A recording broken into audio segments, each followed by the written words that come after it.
Hello बच्चों, स्वागत है आपके ऑनलाइन क्लासेस में। बच्चों, मैं हिमांशु मिश्रा, आपका फिजिक्स टीचर। अब आपका जो स्कूल का फर्स्ट टर्म एग्जाम था वो तो हो गया। अब जो नए पैटर्न पे सीबीएसई का एग्जाम कंडक्ट होगा वो आपको इन्फॉर्म किया जाएगा कब होगा और उसमें आपको किस तरीके से करना है। ठीक है, एमसीक्यू होंगे फर्स्ट टर्म की, एमसीक्यू नहीं होगा, थ्योरेटिकल होगा, वो सारी इन्फॉर्मेशन मैं समय समय पर आपको देता रहूंगा। आप एक बार सिलेबस को अच्छे से देख लीजिए। सिलेबस आपका रिड्यूस हो चुका है। कुछ बच्चों के मन में शंका थी कि हमें वो नहीं पढ़ना है, तो हाँ बिल्कुल, पुराने चैप्टर्स जो आपको दिख रहे हैं वो आपको नहीं पढ़ना है। जब चैप्टर्स में है ही नहीं तो क्या कर सकते हैं। हाँ, अगर आप पढ़ना चाहें अपने नॉलेज के पॉइंट ऑफ व्यू से तो हम पढ़ सकते हैं, और समय आने पर अगर समय बचता है तो हम जरूर पढ़ाएंगे आपको। लेकिन एग्जाम के पॉइंट ऑफ व्यू से आपको जितने सिलेबस में जितना चैप्टर्स मैंने बताया था उसको कर लीजिएगा। कुछ बच्चों को सिलेबस डाउनलोड करने में समस्या हो रही थी, तो आप कल वाली वीडियो में जाके देखेंगे तो नीचे मैंने लिंक दिया है, डायरेक्ट आप उस लिंक को कॉपी करेंगे। एक तो टेलीग्राम लिंक है। टेलीग्राम लिंक इसलिए दिया है मैंने बच्चों कि वहां पर मैं अक्सर इन्फॉर्मेशन अक्सर मैं क्वेश्चंस और ये सब शेयर करता रहता हूं, तो आप वहां पे भी जोड़कर मेरे साथ अपने क्वेश्चंस पूछ सकते हैं, सॉल्व कर सकते हैं। खैर, और एक मैं सीबीएसई की वेबसाइट का डायरेक्ट आपको लिंक दूंगा जहां से आप जाके डाउनलोड कर सकते हैं। तो आप बिल्कुल परेशान न रहें, और जिनके पास नहीं मिल रहा है उनको मैं दे दूंगा। आप बिल्कुल भी परेशान न रहें, ठीक है। अब देखें, जैसा कि सिलेबस के नाम पे अब हमारे पास जो हम देख रहे हैं कि हमारे पास ग्रेविटेशन बच रहा है पढ़ने को, मतलब बहुत सिलेबस नहीं है। तो हम ये कोशिश करते हैं कि जो चीज हम पढ़े हैं वो हमारा क्लियर हो। तो आप अपने डाउट्स जो है वो है ना पॉइंट आउट कर लीजिए कि हमें ये जानना है और क्या क्या आपको नहीं आ रहा। तो पहले हम लोग डाउट्स कर लेंगे। बहुत कुछ सिलेबस में बचा नहीं, इस वजह से मैं पहले डाउट्स सारे चैप्टर 1 चैप्टर 2 के कर लेने चाह रहा हूं, तब मैं ग्रेविटेशन में आगे चलूंगा। ठीक है, तो चलिए देखते हैं। सबसे पहले आपको फर्स्ट इक्वेशन ऑफ मोशन देखिए कि आप उसमें परेशान रहते हैं, उसी से रिलेटेड एक क्वेश्चन दिया था। फर्स्ट इक्वेशन ऑफ मोशन क्या है? u is equal to a t. इसमें मीनिंग क्या है? हर एक अल्फाबेट की u क्या है? आपकी इनिशियल वेलोसिटी। इनिशियल वेलोसिटी क्या होता है? Velocity at time t0। Velocity at time t0। तो क्वेश्चन में जो मैंने दिया था बस उसमें यही चीज ऐड कर दी थी। तो आपको ये लगा कि हमें t is equal to 0 put कर देना है, यानी इसमें भी आप t is equal to 0 put कर देंगे। नहीं, ये खुद में आप ये फर्स्ट इक्वेशन ऑफ मोशन में ये जो पार्ट है बेटे, ये बता रहा है कि हमारी इनिशियल वेलोसिटी है, और इनिशियल वेलोसिटी के लिए जो टाइम एज्यूम किया गया है वो टाइम एज्यूम किया गया है t इज इक्वल टू 0। यानी जब भी आप मेजरमेंट स्टार्ट कर रहे हैं उसी दौरान आपका जो टाइम होगा उसे हम इनिशियल टाइम बोलेंगे। ठीक है। अब क्वेश्चन में क्या कह रहा था? क्वेश्चन में ये कह रहा था कि एक बॉडी मूव कर रहा था जिसकी इनिशियल वेलोसिटी यानी u थी at time t is equal to 0। ये आपके एक सपोर्ट के लिए वैल्यू थी, न कि घुमाने के लिए वैल्यू थी। अब आपको उस पर कह रहे थे कि एक एक्सिलरेशन भी काम कर रहा था। तो यहां पर एक बॉडी देखिए, इस इक्वेशन का मतलब समझ लीजिए कि इसमें u क्या है? आपकी इनिशियल वेलोसिटी। इस पर एक एक्सिलरेशन a काम कर रहा है t टाइम तक, देन फाइनल वेलोसिटी कितना हो गया? v हो गया। इसी तरीके से जो क्वेश्चन मैंने दिया था, जो क्वेश्चन आपने देखा और आपको कंफ्यूजन हुआ, उसमें एक्सिलरेशन की वैल्यू f इंटू टी थी। तो t टाइम के बाद मतलब वेलोसिटी का, फाइनल वेलोसिटी का एक्सप्रेशन क्या बनेगा? तो फाइनल वेलोसिटी का एक्सप्रेशन ये बनता है v is equal to u plus a की जगह आपको f इंटू टी रखना है, और एक t वहां ऑलरेडी पहले से पड़ा हुआ है, तो ये क्या हो जाएगा?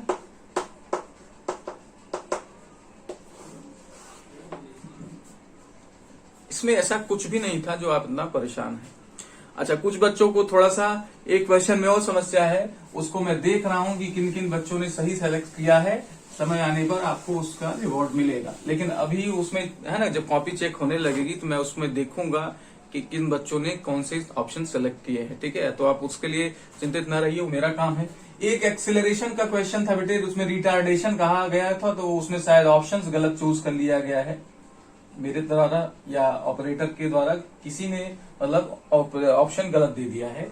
जिसमें आप देखिए एक कार थी, एक कार ड्राइवर था, वो इनिशियली 10 मीटर पर सेकेंड से मूव कर रहा था, है ना, 10 मीटर पर सेकेंड से मूव कर रहा था और ब्रेक लगा के, ब्रेक का जो टाइमिंग था वो था 20 सेकेंड्स। कार क्या कर दी गई, रोक दी गई। तो उसमें एक्सेलरेशन क्या था, रिटार्डेशन पूछा था। तो ए इज इक्वल टू क्या करेंगे हम लोग, फाइनल वेलोसिटी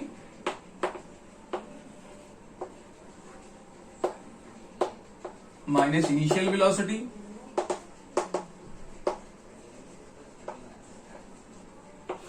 अपॉन टाइम। तो इनिशियल वेलोसिटी आपकी 10 है, ठीक है, और फाइनल कितना है 0, क्योंकि कार जाके क्या हो रही है, रुक रही है। तो 0 माइनस 10 अपॉन 20, तो 10 अपॉन 20 कर देंगे माइनस के साथ, तो ये आ जाएगा 1/2। इसे सॉल्व करेंगे तो माइनस 0.5 आएगा, ठीक है। अब बच्चे यहां पर एक चीज मैं बताना चाह रहा हूं, ये एक्सेलरेशन आया minus 0.5 metre per second square, ठीक है। अब इसे कहते हैं रिटार्डेशन। क्या कहते हैं, रिटार्डेशन। निगेटिव एक्सेलरेशन को रिटार्डेशन बोलते हैं, निगेटिव एक्सेलरेशन को रिटार्डेशन बोलते हैं। अब इसमें भ्रामकता है थोड़ी सी, मतलब अलग अलग बुक का अलग अलग मानना कि ये वैल्यू क्या कर रहा है, रिटार्डेशन खुद रिप्रेजेंट कर रहा है। कुछ बुक्स कह रहे हैं कि अगर आप है ना रिटार्डेशन बोल दिए तो आपको ये माइनस लगाने की जरूरत नहीं। कुछ बुक्स का ये मानना है कि अगर आप रिटार्डेशन लगा दिए तो ये आपको मानने की जरूरत नहीं है। लेकिन अगर आप रिटार्डेशन नहीं बोल रहे हैं तो आप अगर वैल्यू नेगेटिव आ रही है तो आपको यहां नेगेटिव लगाना पड़ेगा, यानी नेगेटिव एक्सेलरेशन लगाना पड़ेगा। नेगेटिव एक्सेलरेशन क्या है आपका, रिटार्डेशन है। और कुछ बुक्स कहती हैं कि भाई रिटार्डेशन सिर्फ नाम है उनका, रिटार्डेशन से कोई मतलब इफेक्ट नहीं होगा। कुछ बुक्स का ये मानना है कि रिटार्डेशन से कोई इफेक्ट नहीं होगा, रिटार्डेशन सिर्फ उसका नाम दिया गया है कि ऐसा एक्सेलरेशन आएगा तो हम उसे रिटार्डेशन बोल देंगे, ठीक है। तो ऐसे डिबेट्स में हम लोग को किसी एक को चूज करना पड़ेगा। That is why we will choose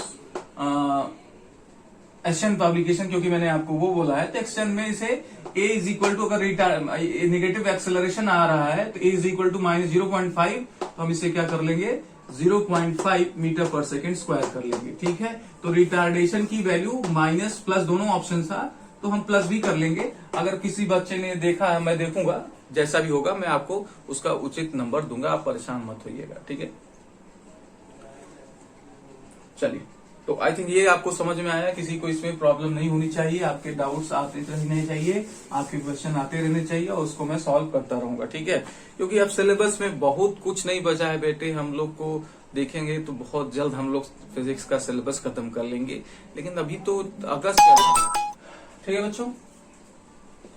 अब आगे देखिए,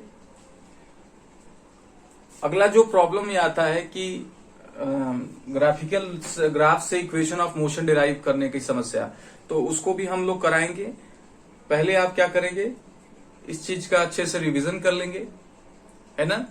equation of motion from graph कैसे निकालते हैं, और उसमें अगर प्रॉब्लम है तो आप मुझे आज मैसेज कर देंगे, आज अपने कमेंट सेक्शन में बता देंगे, सर हमें इक्वेशन ऑफ ग्राफ करना है, आप प्लीज उसे एक्सप्लेन करें। तो मैं कल की वीडियो में उसको एक्सप्लेन करूंगा, ठीक है। और जिन बच्चों ने नया ज्वाइन किया है उनको भी अगर किसी समस्या, किसी टॉपिक में समस्या हो, वो भी अपना कमेंट करके बताएं कि सर मुझे इस टॉपिक में समस्या है, then you will get a video on this topic, ठीक है। हाँ, हो सकता है कि आपका सीक्वेंस हो जाए कि भाई कि जिसने पहले पूछा, मैंने उसकी भाई वीडियो की साइज तो लिमिटेड होने वाली है, तो जिसने पहले पूछा मैं उसको पहले आंसर करूंगा, फिर उसके बाद जो दूसरे नंबर पर जो रहेगा उसका, तो हो सकता है कि अगर आपकी वीडियो की साइज बड़ी हो गई और आपका डाउट नहीं हो पाया तो आपके नेक्स्ट वीडियो में हो जाएगा, बिल्कुल भी परेशान होने की जरूरत नहीं है, ठीक है। चलिए, तो मैंने आपको ग्राफ भी बहुत अच्छे से समझा दिया था, ग्राफ भी बहुत अच्छे से समझाया था। कोई भी कहीं भी प्रॉब्लम हो तो मैंने आपसे कहा था पूछ भी लीजिएगा, ठीक है। तो ये ठीक है, आप पूछते चलिए। चलिए कुछ हम लोग क्वेश्चन करते हैं तो सही रहेगा कि क्वेश्चन करते हैं ऐसे random. A car of 1000 kg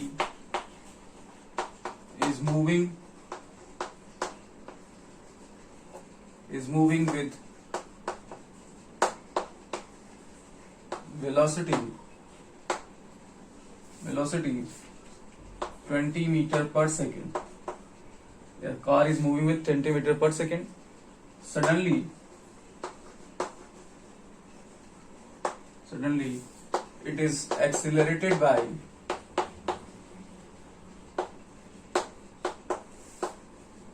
5 meter per second square.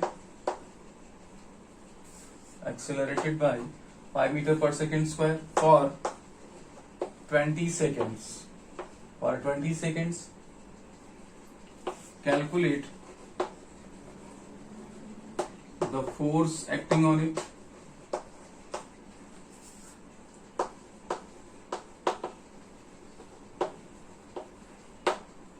And distance traveled by car in this time. ये क्वेश्चन मैंने बनाया बेटे, इसमें कहीं आपको मिलेगा नहीं, इसलिए आप इसको नोट कर लीजिए।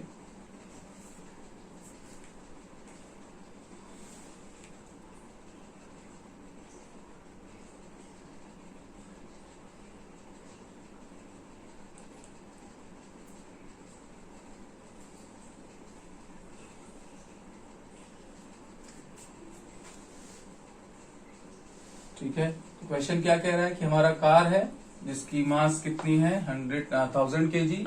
इनिशियली ये 20 मीटर पर सेकंड से मूव कर रहा था, अचानक इसको एक्सीलरेट किया गया। एक्सीलरेशन की वैल्यू 5 मीटर पर सेकंड स्क्वायर, और एक्सीलरेशन कितनी देर तक लगाया गया 20 सेकंड्स।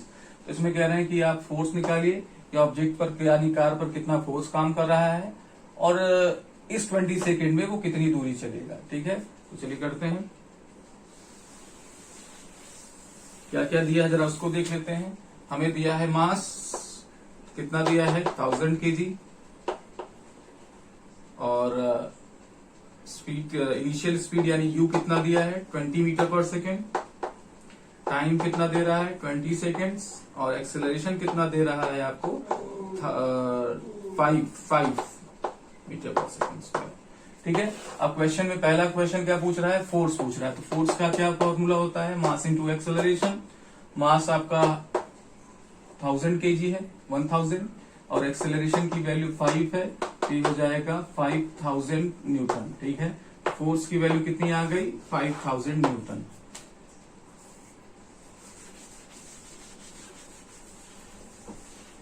अब कह रहे हैं कि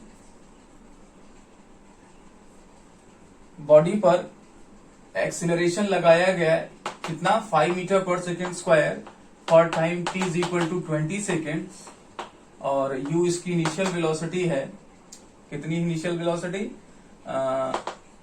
20 मीटर पर सेकेंड। ठीक है, तो पूछ रहे हैं कि ये कितना डिस्टेंस चलेगा, कितना डिस्टेंस चलेगा। टाइम t दिया है हमें कितना 20 सेकेंड्स। तो डिस्टेंस के लिए हमारे पास इक्वेशन ऑफ मोशन निकालने के लिए इक्वेशन ऑफ मोशन है, उनकी हेल्प लेंगे। तो 3 इक्वेशन ऑफ मोशन होते हैं, s is equal to v is equal to u plus a t, दूसरा है s is equal to u t plus half a t square.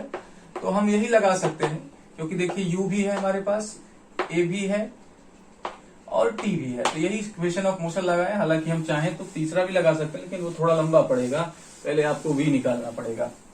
तो s निकालने के लिए u की वैल्यू देखिए आपको कितना दिया है 20, t की वैल्यू कितना दिया है 20, 1/2, a की वैल्यू 5 और t की वैल्यू 20, तो t स्क्वायर होने की वजह से ये t स्क्वायर हो जाएगा। तो ये 20 आपका 400 हो जाएगा। 1/2 इंटू 5, और ये 20 इंटू 20 कर लेंगे, या इसको भी 20 का स्क्वायर करेंगे तो ये आ जाएगा 400, और इसको आप डिवाइड कर देंगे तो ये आ जाएगा 200। तो 400, और यहाँ पे आपका ये 2 कितना हो जाएगा, ये तो कैंसिल हो गया। अच्छा, ये 2 ऊपर वाला, ये 200 बच रहा है, ये 5 बच रहा है, तो ये हो जाएगा 1000, यानी 1400 मीटर्स। तो इसका आंसर होगा।